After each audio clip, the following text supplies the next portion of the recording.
Bismillahirrahmanirrahim. Assalamualaikum warahmatullahi wabarakatuh. Innalhamdulillah nahmaduhu wa nasta'inuhu wa nastaghfiruh wa na'udzubillahi min sururi anfusina wa min sayyiati a'malina. May yahdihillahu fala mudhillalah wa may yudlil fala hadiyalah. Pemirsa Surah TV yang dimuliakan Allah Subhanahu wa taala. Bersyukur kita kepada Allah Subhanahu wa taala dengan nikmat iman, nikmat Islam yang masih Allah berikan sampai pada hari ini, menjadi benteng kita untuk terhindar dari api neraka yang azabnya sangatlah pedih. Dan dengan dua nikmat ini sebagai hadiah dari Allah Subhanahu wa taala, karena tidak semua orang mendapatkan dua nikmat ini. Ada yang beragama Islam tapi tidak diberikan nikmat iman oleh Allah Subhanahu wa taala. Ada yang memiliki iman, keyakinan, kepercayaan, namun tidak dalam agama Islam. Pemirsa yang dirahmati oleh Allah Subhanahu wa taala, membaca Al-Qur'an merupakan sebuah zikir kepada Allah Subhanahu wa taala, sebuah bentuk mengingat Allah Subhanahu wa taala. Ibadah yang agung, ibadah yang besar, ibadah yang mulia. Bahkan Rasulullah SAW pernah mengatakan, bacalah Al-Qur'an, karena Al-Qur'an yang akan memberikan hidayah ketika di akhirat kelak. Bacaan Quran menjadi syafaat bagi kita ketika berada di akhirat kelak. Marilah kita senantiasa membaca Al-Quran dengan pedoman, dengan ajaran yang diajarkan dalam Islam. Membaca Al-Quran menurut sunnah Rasulullah SAW. Kapan disunahkan membaca Al-Quran?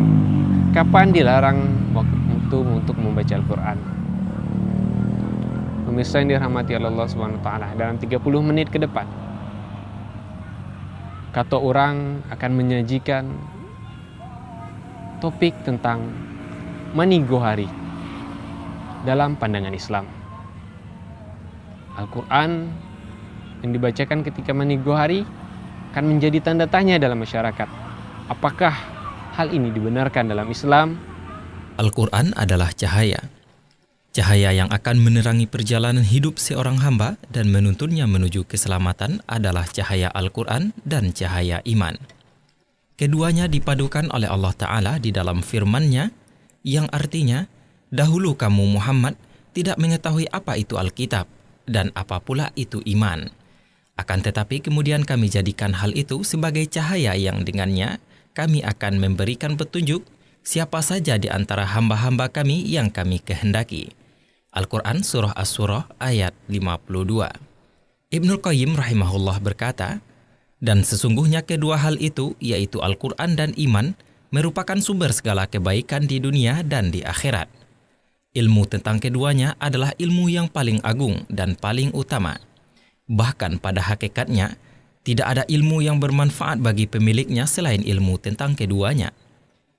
Allah Subhanahu wa taala berfirman, yang artinya, wahai umat manusia, sungguh telah datang kepada kalian keterangan yang jelas dari Rabb kalian, dan kami turunkan kepada kalian cahaya yang terang benderang. Al-Quran Surah An-Nisa ayat 174. Al-Quran adalah obat. Allah Subhanahu wa taala berfirman, yang artinya, wahai manusia, sungguh telah datang kepada kalian nasihat dari Rabb kalian, yaitu Al-Quran. Obat bagi penyakit yang ada di dalam dada, hidayah dan rahmat bagi orang-orang yang beriman. Al-Quran Surah Yunus ayat 57. Allah Ta'ala berfirman, yang artinya, dan kami turunkan dari Al-Quran itu obat dan rahmat bagi orang-orang yang beriman. Akan tetapi ia tidaklah menambah bagi orang-orang yang zalim selain kerugian. Al-Quran Surah Al-Isra ayat 82. Al-Quran yang diwahyukan Allah adalah terdiri dari 30 juz. Semua surat dari Al-Fatihah sampai An-Nas jelas memiliki keutamaan yang setiap umat Islam wajib mengamalkannya. Oleh karena itu, sangat dianjurkan agar umat Islam senantiasa membaca Al-Quran. Dan kalau sanggup, hendaknya mengkhatamkan Al-Quran setiap pekan sekali, atau 10 hari sekali, atau 20 hari sekali, atau khatam setiap bulan sekali. Hadis riwayat Bukhari, Muslim, dan lainnya. Allah turunkan Al-Quran untuk siapa Quran tadi? Petunjuk bagi orang hidup atau petunjuk bagi orang mati? Al-Quran dibaca itu untuk orang hidup atau untuk orang mati? Ya. Tentu yang bermanfaat di sini adalah ketika Al-Quran dibacakan oleh orang yang hidup untuk dirinya sendiri. Sebagaimana yang kita pahami, ya, dalam hadis Rasulullah SAW beliau mengatakan, la aqulu alif lam mim harfun. Alif har, lam har, mim har. Saya tidak mengatakan alif lam mim satu huruf. Alif satu huruf, lam satu huruf, mim satu huruf. Masing-masing huruf itu 10 pahalanya. Ya. Ini hadis yang mulia ini umum sifatnya. Bagi siapa yang baca Quran, maka dia mendapatkan satu huruf dari bacaan itu 10 pahalanya. Kalau saja alif lam mim 3 huruf, berarti ia mendapatkan pahala dari alif lam mim itu menjadi 30. Nah, Al-Quran jadi petunjuk bagi siapa? Bagi manusia. Manusia yang apa? Manusia yang masih hidup. Ya. Kalau manusia yang telah meninggal, nggak ada lagi manfaat Quran baginya. Kalau kita bacakan Quran kepadanya. Ya. Nah, pahala Quran itu untuk orang yang hidup. Bagi orang yang meninggal itu hanya doa, bukan Quran. Nah, kita melihat ada di antara kaum muslimin yang mereka itu menjadikan Al-Quran untuk orang yang telah meninggal, si mayit. Bacakan surat ini, ya, surat ini.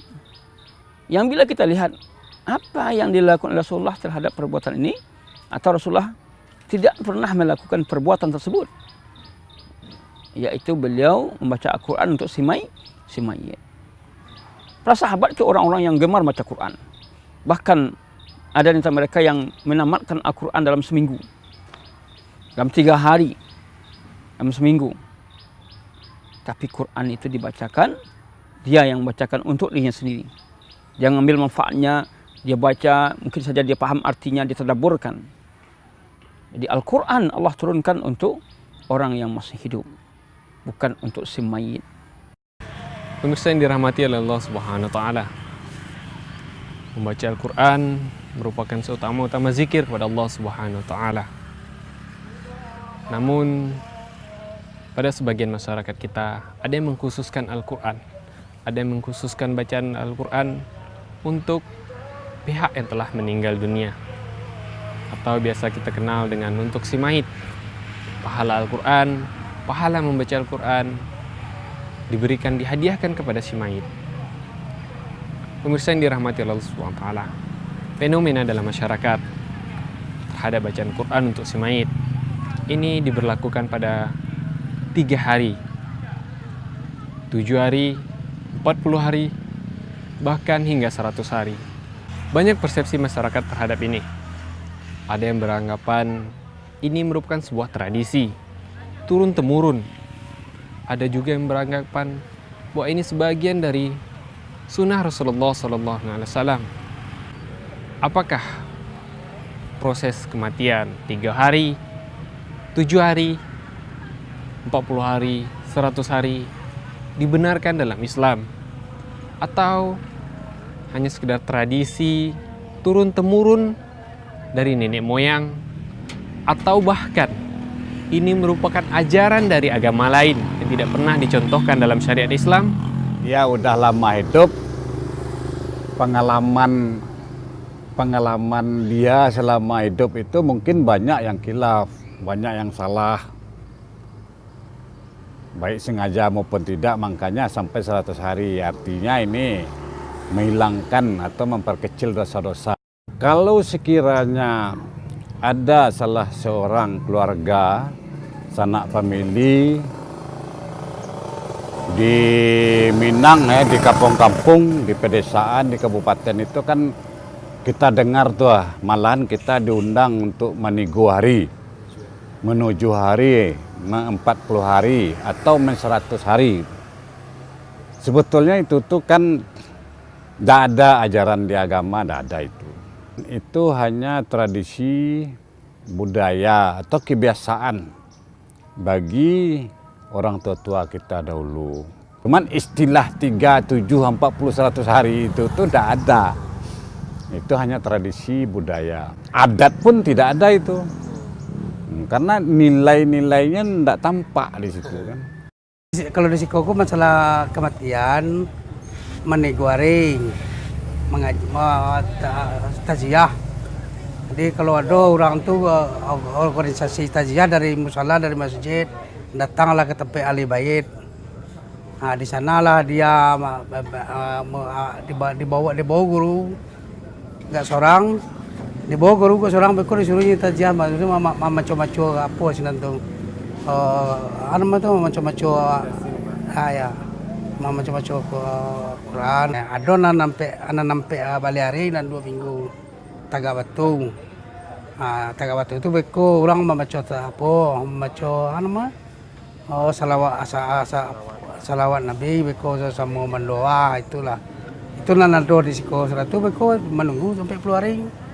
Masih jalan terus gitu. Ya memang tradisi ya awak hidup beragama kan itu. Itu agama Islam menghibur orang nan sampai musibah kan itu. Kalau ramai datang ke rumahnya tuh termenai kan dia terhibur bakawan taruhnya kan itu apa. Kalau segi agama tuh ada nan tidak boleh, ada nan boleh kan itu loh. Kan itu nak kalau dalam agama. Tapi kalau dawak kan dari turun temurun dulu memang tak itu. Lah dari tua dulu membuat tak itu tuh. Kini awak menepati selai. Nah itu. Lah dari tua dulu membuat tak itu tuh.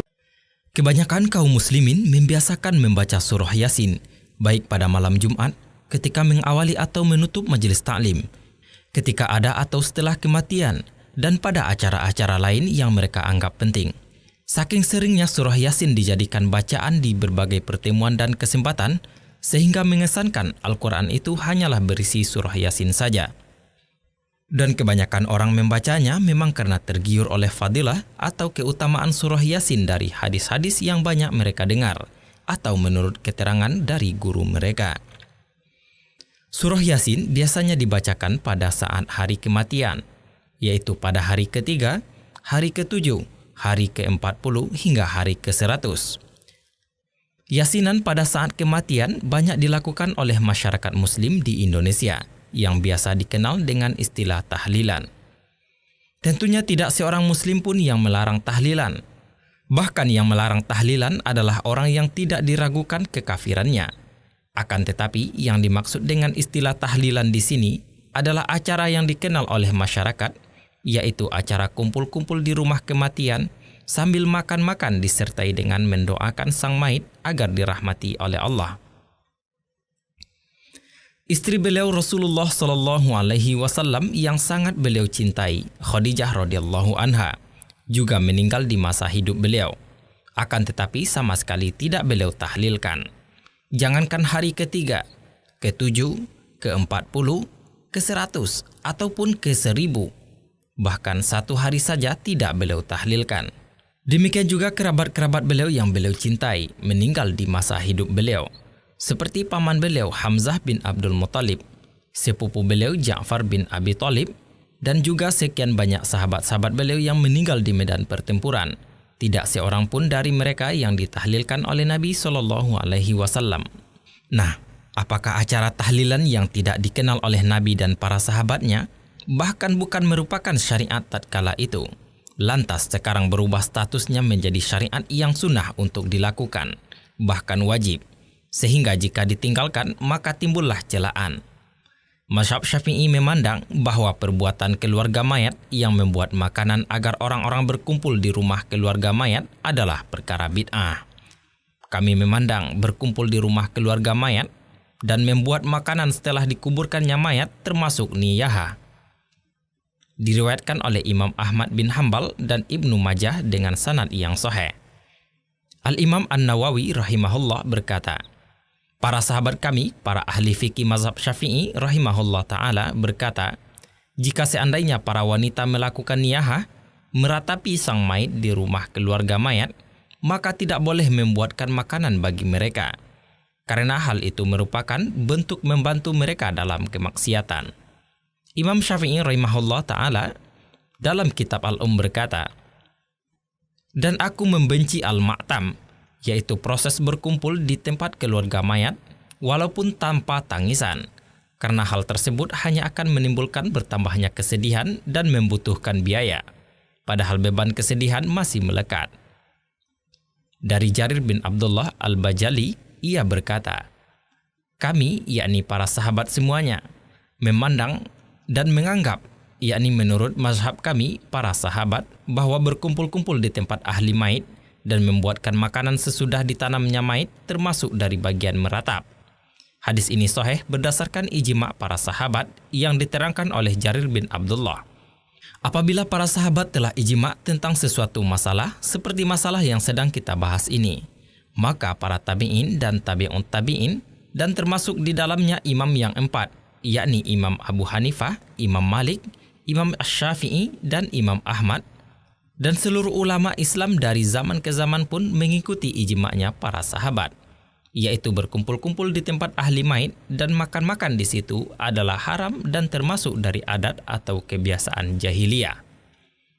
Telah berkata Syekh Ahmad Abdurrahman Al-Banna di dalam kitabnya Fathur Rabbani Tartib Musnad Imam Ahmad bin Hambal, telah sepakat imam yang empat, yakni Imam Abu Hanifah, Imam Malik, Imam Asy-Syafi'i, dan Imam Ahmad, atas tidak disukainya ahli maid membuat makanan untuk orang banyak, yang mana mereka berkumpul di situ berdalil dengan hadis Jarir bin Abdullah.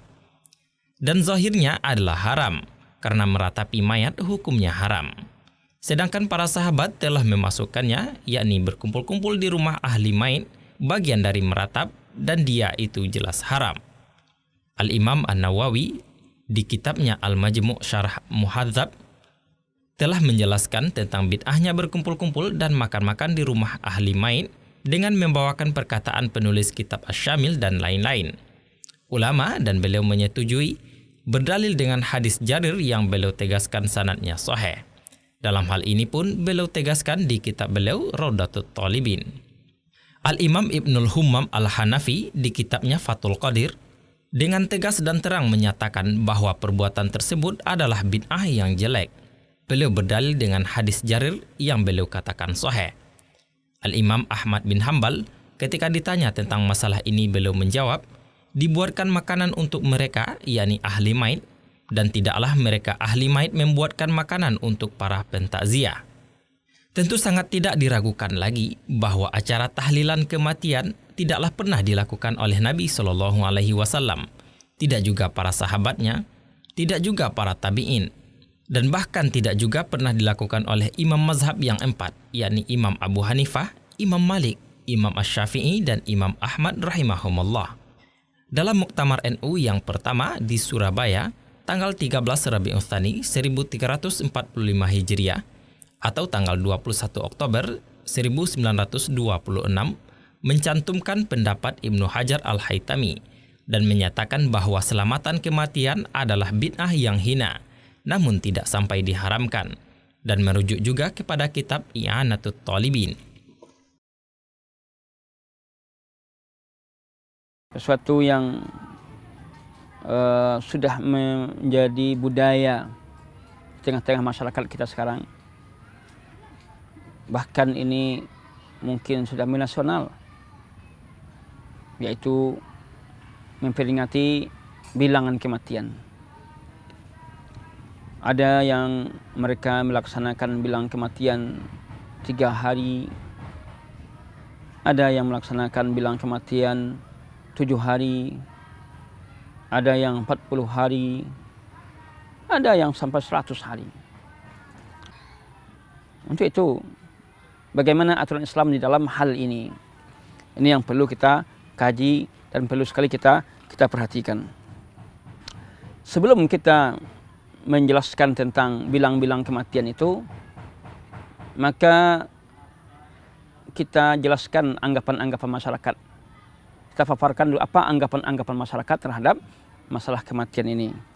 Masalah meninggal hari bilang-bilang kematian, apa anggapan? Kenapa mereka melaksanakannya? Sebagian mereka beranggapan bahwasanya Kalau sekiranya kita tidak mengaji kematian 3 hari, 7 hari, itu nanti sama matinya dengan mati hewan. Ya, matinya tidak dikajikan. Mati tidak dikajikan. Ada yang beranggapan bahwasanya ini tradisi, tidak bisa kita hilangkan. Sudah dari dulunya seperti ini. Ya. Benarkah anggapan-anggapan ini? Pertama adalah kalau kita katakan bahwa orang yang seorang yang meninggal dunia lalu dia tidak dilakukan padanya mengaji 3 hari, 7 hari dan hari-hari yang lain, kalau dikatakan itu adalah mati hewan, maka samakah mati hewan dengan mati manusia? Ya. Jelas hewan dalam hal ini dia tidak perlu didoakan. Dia hanya dikuburkan saja. Hewan itu dia tidak ada taklif, pembebanan. Maka jelas ini adalah suatu anggapan yang tidak benar. Kemudian kalau dia beranggapan bahwa ini adalah tradisi, ya, yang sudah turun-temurun dilakukan oleh masyarakat kita, oleh nenek moyang kita, ya, apakah sebuah tradisi yang kita jadikan ibadah? Bukankah agama kita sudah memberikan aturan-aturan yang jelas bahwa kewajiban-kewajiban orang yang meninggal, orang yang hidup terhadap orang yang meninggal itu sudah jelas. Ya, maka tidak kita dapatkan dalam hal ini ada tuntunan yang mengajarkan mengkaji bilangan hari. Tidak kita dapatkan. Tradisi, boleh saja tradisi itu kita lakukan kalau bertentangan dengan syariat. Ternyata bilangan-bilangan kematian ini 3 hari menuju hari tidak ada ya syariatnya dalam agama kita. Kalau tidak ada syariatnya maka dalam hal ini kita tidak melakukannya. Ya, kita sudah berprinsip ati Allah ati Rasul. Taatilah Allah dan taati Rasul. Sementara Allah dan Rasulnya tidak pernah perintahkan. Dan kenapa kita lakukan? Nah ini. Apa asal? Dari mana asalnya? Pernahkah Nabi melakukan? Pernahkah ketika Abu Bakar meninggal, Abu Bakar, pihaknya keluarga Abu Bakar radhiyallahu anhu, beliau melakukan 3 hari menuju hari, 40 hari? Tidak. Pernahkah para sahabat-sahabat yang melakukan? Ternyata tidak. Lalu kapan? Kapan ini munculnya? Siapa yang melakukan ini? Nah, kita telusur ternyata ini bukan berasal dari Islam. Agama yang lain yang melakukannya. Ya. Karena ini terdapat dalam agama-agama lain. Agama non-muslim. Sementara kita dalam akidah yang kita yakini apa? Kita dilarang untuk menyerupai pola ibadah satu kaum. Man tashabbaha biqaumin fahuwa minhum. Siapa yang menyerupai satu kaum, maka ia termasuk dari kaum tersebut. Nah, maka dalam hal ini jelas para pemirsa yang dirahmati oleh Allah, kalau itu bukan dari Islam, kenapa kita lakukan juga? Kenapa kita tidak ambil apa yang datang dari Islam tadi? Nah, ada pula orang beranggapan bahwasanya ada itu hadis yang menyuruh untuk mentahlilkan si mayit. Ya, mentalkinkan si mayit. Mana dalilnya? Katanya laqinu mautakum bila ilaha illallah. Ya, talkinkan kamu dengan la ilaha illallah. Maka kita jelaskan bahwasanya maksud hadis itu bukan mentahlilkan, mentalkinkan orang yang akan meninggal dunia. Mengajarkan dia membaca la ilaha illallah, la ilaha illallah. Bukan mentalkinkan orang yang telah meninggal dunia.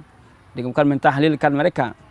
Kan tadi kita katakan bahwa tidak ada satu dalil pun para sahabat, para tabi'in, generasi yang dijamin oleh Allah masuk surga tidak pernah melakukan hal tersebut. Wa na'udzubillahi min dzalik. Kita berlindung kepada Allah daripada hal demikian. Yang mudah-mudahan kita terhindar dari perbuatan-perbuatan yang mengantarkan kita kepada hal yang tidak ada sunnahnya, dan kita berusaha bagaimana kematian kita pun ya bisa sesuai dengan sunnah Rasulullah dan melaksanakan hal-hal setelah itu sesuai dengan sunnah Rasulullah SAW.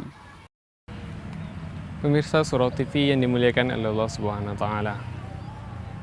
Pemaparan dari Ustadz dan video singkat yang kita saksikan tadi menunjukkan bahwa adanya dalil-dalil yang sahih yang melarang kita untuk melakukan hal-hal yang baru dalam agama Islam, termasuk perkara dalam kematian ini, yaitu prosesi menigo hari kematian menuju hari 40 hari bahkan 100 hari. Ini sama sekali tidak ada dalilnya yang sahih dalam Islam. Dalam Al-Quran dan hadis, Rasulullah tidak pernah mengajarkan. Ketika Rasulullah SAW meninggal, sahabat Abu Bakar, Umar, Utsman dan Ali tidak pernah mentahlilkan Rasulullah SAW. Begitu pula ketika Abu Bakar meninggal, Utsman, Umar, Ali tidak pernah melakukan 30 hari, 40 hari, 7 hari, bahkan 100 hari untuk kematian Abu Bakar As-Siddiq. Begitu pula istri-istri Rasulullah SAW, panutan kita dalam agama Islam, tidak pernah menyontohkan hal ini. Lantas, sudah sepatutnya kita yang mengakui mencintai Rasulullah SAW, mengikuti ajaran Islam untuk mencontoh perbuatan Nabi.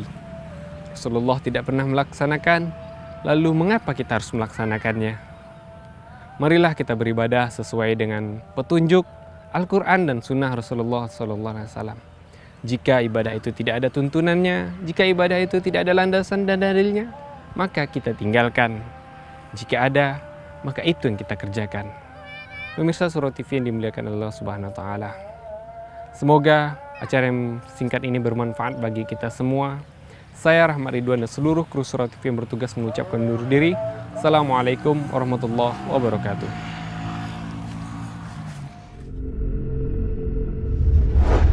Surau TV, inspirasi keluarga Islami.